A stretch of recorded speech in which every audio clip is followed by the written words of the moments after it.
MQM 27वीं आइनी तरमीम की हिमायत करे छड़ी। इस्लामाबाद में मीडिया से ॻाल्हाईंदे ख़ालिद मक़बूल सिद्दीकी चयो त 27वीं आइनी तरमीम गुड गवर्नेंस ऐं सूबनि में बहितर हमाहंगी बाबत आहे। बल्दियाती हुकूमत जो तहफ़ुज़ आइन करे ऐं सुप्रीम कोर्ट निगरानी करे। 27वीं आइनी तरमीम के हवाले से गुज़िरियल केतिरनि ई ॾींहनि खां माण्हू राब्ता करे रहिया आहिनि। असां पाण 27वीं आइनी तरमीम के मामले ते वज़ीर आज़म सां राब्तो कयो।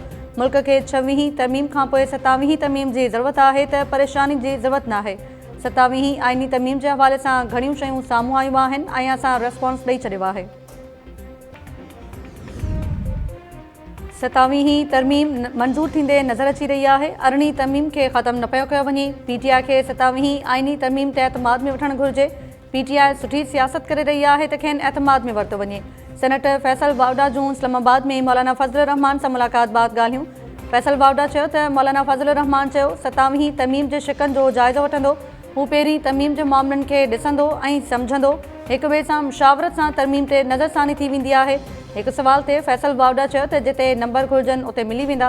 मौलाना फज़लुर रहमान तरमीम वक़्तु अची वियो त सुठो थींदो।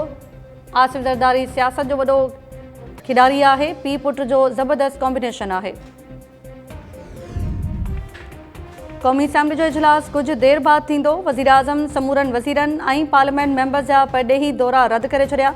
वफ़ाक़ी वज़ीरनि ऐं मेंबर्स के इस्लामाबाद में रहण जूं हिदायतूं।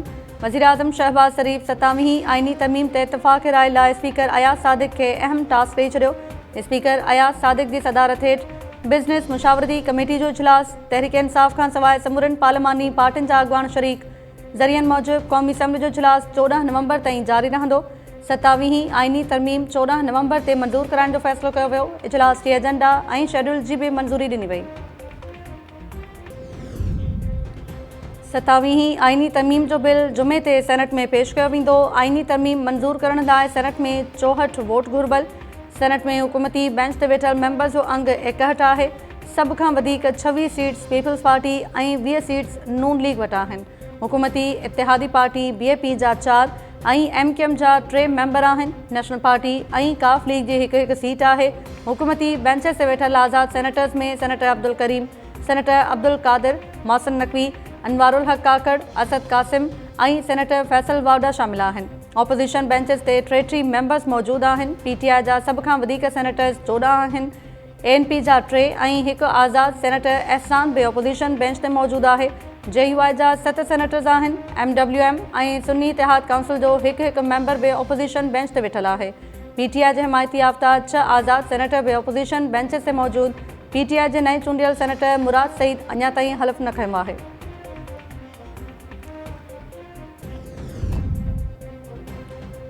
सतावीं आइनी तरमीम ते नून लीग जी लीडरशिप पीपल्स पार्टी क़यादत सां राब्तो कयो आहे। पीपल्स पार्टी जी सीईसी जी मीटिंग घणी परे न आहे। उन में फ़ैसिला थींदा। समूरियूं तरमीमूं सेंट्रल एग्ज़ीक्यूटिव कमेटी की गॾिजाणी में पेश कयूं वेंदियूं।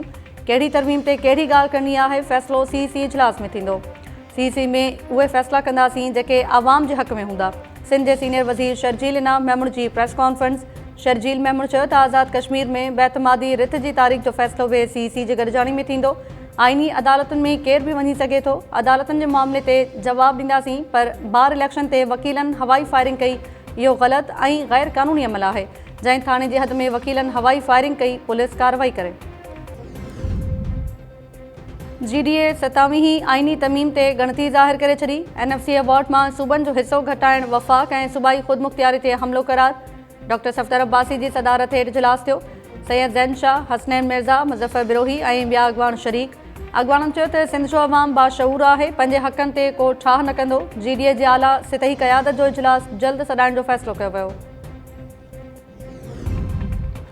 पीटीआई बानी समेत ॿियनि सियासी क़ैदियुनि जी आज़ादी लाइ कोशिशुनि जा असर ईंदड़ 10 खां 15 ॾींहनि अंदरि ज़ाहिर थियणु शुरू थी वेंदा।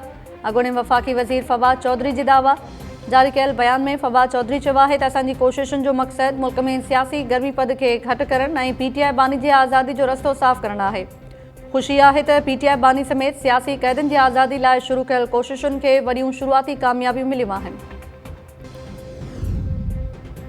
अॻूणे घरू वज़ीर शेख रशीद खे परॾे वञण खां रोकियो वियो। इस्लामाबाद एयरपोर्ट ते खेसि रोकियो वियो। शेख रशीद चयो त जस्टिस सदाकत अली उम्रे ते वञण जी इजाज़त ॾिनी हुई।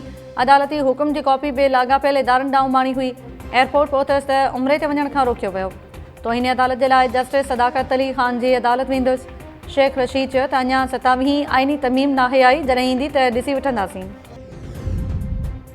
दोहा में सदर आसिफ अली ज़रदारी जूं चीन जे नायब सदर ऐं कतर जे अमीर सां धार गॾिजाणियूं। सदर आसिफ अली ज़रदारी चयो त पाकिस्तान ऐं चीन हर मौसम जा स्ट्रेटेजिक भाईवार आहिनि। हर मुश्किल वक़्त में सहकार करण ते चीन जा थोराइता आहियूं। चीन सां दोस्ती पाकिस्तान जी परॾेही पॉलिसी जो बुनियादी थंभ आहे। सीपेक जो ॿियो मरहलो आला मयार जी तरक़ी जे नए दौर में दाख़िल थी चुको आहे। चीन जे नायब सदर हॉनजिंग पाकिस्तान जे दहशतगर्दी ख़िलाफ़ कोशिशुनि ऐं इलाइक़ाई अमन लाइ किरदार जी वाखाण कई। ॿिन्ही मुल्कनि जो इलाइक़ाई ऐं आलमी फोरम्स ते वेझो सहकार जारी रखण ते इतफ़ाक़। कतर जे अमीर चयो त पाकिस्तान जी कामयाबियुनि ते फ़ख्रु आहे। सदर ज़रदारी ऐं कतर जे अमीर मुलाक़ात दौरान तारीख़ी ऐं भाईराणनि लाॻापनि खे वधीक मज़बूत बणाइण जे अज़म जो इज़हार कयो। कतर जे अमीर पाकिस्तान ऐं सऊदी अरब विच में थियल दिफ़ाई मुआहिदे खे बि सुठो सवण करार ॾेई छॾियो। ईंदड़ साल पाकिस्तान जो दौरो करण जो बि ऐलान। इस्तांबुल में पाकिस्तान ऐं अफ़गान तालिबान विच में ॻाल्हियुनि जो ॿियो दौर सुभाणे थींदो। ज़रियनि मूजिबि अफ़गान तालिबान जे कंहिं सीनियर वज़ीर जे इस्तांबुल वञण जी सूरत में दिफ़ा वारो वज़ीर ख़्वाजा आसिफ़ ॻाल्हियुनि में शिरकत कंदो। क़ौमी सलामती जो सलाहकार बि वफ़्द में शामिल हूंदो। वफ़्द अफ़गान सरज़मीन खां पाकिस्तान में थींदड़ दहशतगर्दी बंदि कराइण जो मुतालबो वरजाईंदो। ज़हरान ममदानी न्यूयॉर्क जो पहिरियों मुसलमान मेयर चूंडण बाद पहिरें अवामी ख़िताब में चयो आहे त असां करप्शन जे उन ई कल्चर जो ख़ात्मो कंदासीं जंहिं ट्रंप जहिड़नि अरब पतियुनि लाइ टैक्स निज़ाम जो इस्तेसाल करणु मुमकिन बणायो। हुन चयो त न्यूयॉर्क जे इलेक्शन साबित करे छॾियो त वोटर्स तब्दीली लाइ वोट ॾिनो आहे। न्यूयॉर्क में इस्लामोफोबिया जी का बि गुंजाइश न आहे। सिक्योरिटी ऐं इंसाफ़ सभिनी खे मिलणु घुरिजे। 1 जनवरी 2026 खां हिकु अहिड़े शहरी हुकूमत ठाहींदासीं जेका सभिनी लाइ फ़ाइदेमंद साबित थींदी। न्यूयॉर्क खे पनाहगीरनि मज़बूत कयो आहे। बदउनवानी जे कल्चर जो ख़ात्मो कंदासीं। अमेरिकी सदर खे मुख़ातिब कंदे ज़हरान ममदानी चवणु हो त डोनाल्ड ट्रंप मूंखे ख़बर आहे तूं ॾिसी रहियो आहीं, ऐं तुंहिंजे लाइ 4 लफ़्ज़ चवंदुसि, turn the volume up. Virginia में डेमोक्रेटिक पार्टी जे उम्मीदवार ग़ज़ाला हाशमी लेफ्टिनेंट गवर्नर चूंडिजी वई। अमेरिकी सदर डोनाल्ड ट्रंप न्यूयॉर्क जी नई चूंडियल मेयर ज़हरान ममदानी जे मुक़ाबले में रिपब्लिकन उम्मीदवार जी शिकस्त जा सबब ॿुधाए छॾिया। जारी कयल बयान में डोनाल्ड ट्रंप चयो आहे त हिकु त मां बेल्ट ते न हुअसि ऐं ॿियो सबबु अमेरिका में जारी शटडाउन आहे। Peoples Party chairman Bilawal Bhutto Zardari जूं ज़हरान ममदानी खे न्यूयॉर्क सिटी जो मेयर चूंडण ते वाधायूं।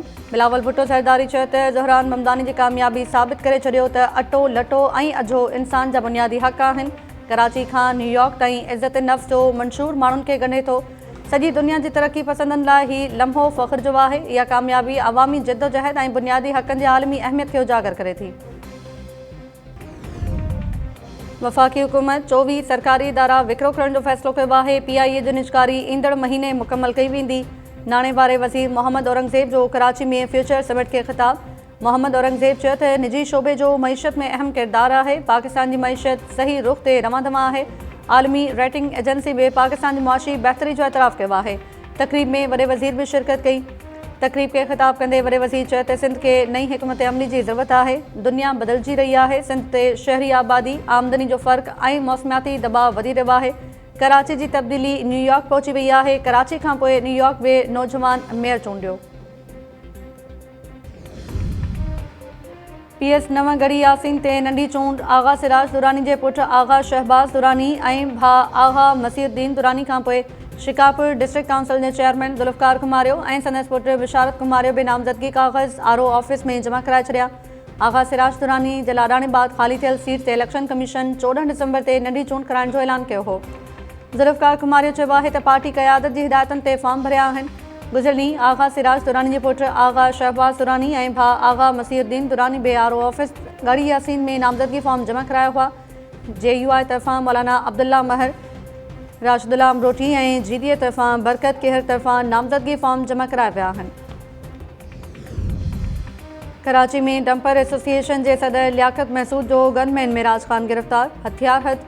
पुलिस जो चवणु आहे त लियाकत महसूद जी गिरफ़्तारी लाइ छापा हया पिया वञनि। हिकु ॾींहुं अॻु गार्डन जे इलाइक़े रामस्वामी में डंपर जे टक्कर में नौजवान शाहज़ैब फौत थी वियो हो। वाक़े बाद शहरनि डंपर खे बाहि ॾेई साड़े छॾियो हो।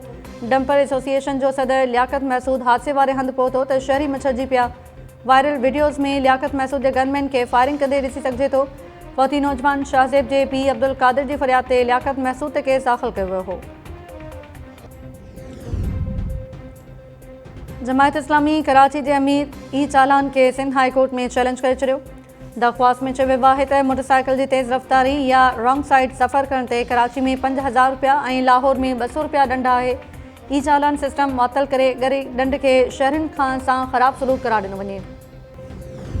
मेहरापुर भरिसां ट्रैक्टर ट्रॉली ऐं मोटरसाइकिल विच में टक्कर, ॾाॾी ऐं पोटी फौत, हिकु ॼणो ज़ख़्मी। फौतनि में 65 वरनि जी मुस्मात रबल ख़ातून ऐं संदसि 90 वरनि जी पोटी रिज़वाना शामिल। लाश ऐं ज़ख़्मी नौजवान अस्पताल मुंतक़िल। पुलिस ट्रैक्टर ड्राइवर खे गिरफ़्तार करे वरितो।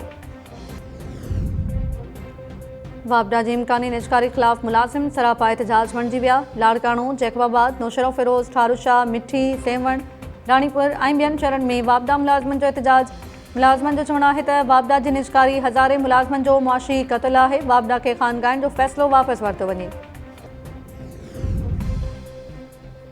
ऐं ननकाना साहिब में बाबा गुरु नानक जे जनम ॾिहाड़े जी तक़रीबुनि जो आख़िरी ॾींहुं वॾी अंग में सिख यात्री शरीक जहाज़ ज़रिए गुल निछावर करे आजियां। 2 किलोमीटर ताईं रेड कार्पेट विछायो वियो। सिक्योरिटी जा बि सख़्त इंतज़ाम। सिख यात्रियुनि सां गॾु ईंदड़ 12 हिंदुनि खे वापसि भारत उमाणियो वियो। इमिग्रेशन इख़्तियारनि मूजिबि 12 हिंदुनि जी जनम भूमि सिंध हुई।